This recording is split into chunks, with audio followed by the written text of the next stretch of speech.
scripture reading naman kita sa 1 Thessalonians 5 verse 17, it says, pray without ceasing.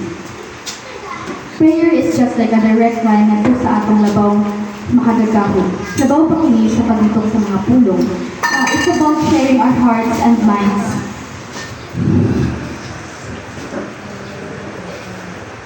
Sharing our ang akong katanan nga ana sa taliwala. Kini nga paagi makatabang sa tuwa sa pagbuhat o tinuod nga relasyon sa atong Dios. Huna-huna ang pag-ampo sa atong spiritual lifetime. Kung kita nawala sa dagat, ang pag-ampo mo ay suga ang ipadala. Ini ang gipahibalo kini nga tabang. Kung ikaw nagsaka sa bukid, ang rhythm, mausad kini ang rhythm sa imong paginhawa nga nagaingon na kita magpadayon. Dili man kini alang sa mga lisod nga mga butang. It's for every moment, big or small. Ang pag-ampo nakatabang kanato sa paghinumdum nga dili gayud kita mag-inasara because God is always listening. Let me tell you a story. Atong i-imagine ang usa ka batan-ong inahan named Sarah. Ang iyang gamay nga anak nga si Leo nagkasakit ug siya nag-uulpad ayo. Siya wala nakatulog sa gabi, naglakaw-lakaw ug bibati nga wala siya mahimo. Imbis na magpala, nagsugod siya og pag-ampo.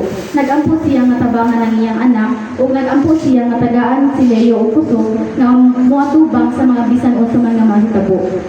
Ug makabatong siya nga kalinaw sa pagsalig sa Dios.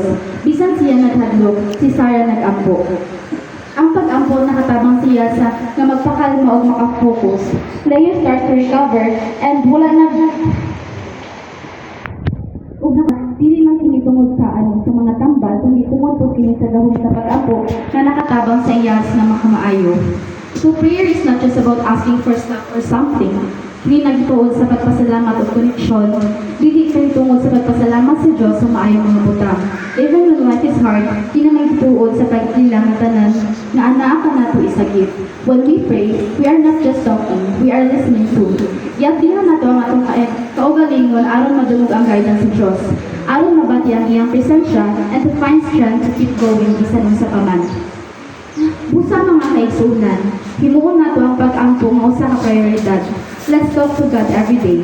Dili lamang kita, kundi naginahanglan o usa ka butang. Let's share our hearts, paminawon ang iyang tingog, o magtukod kita sa relasyon nga magdala ka nato og kalinaw, kusog, o kagitay. Atong hinumduman nga ang pag-ampo nagpakausap sa mga butang, labaw sa kanan, kini magpakausap ka nato. Mao lang kini ang akong pag-ampo mga kaigsunan. Happy Sabbath.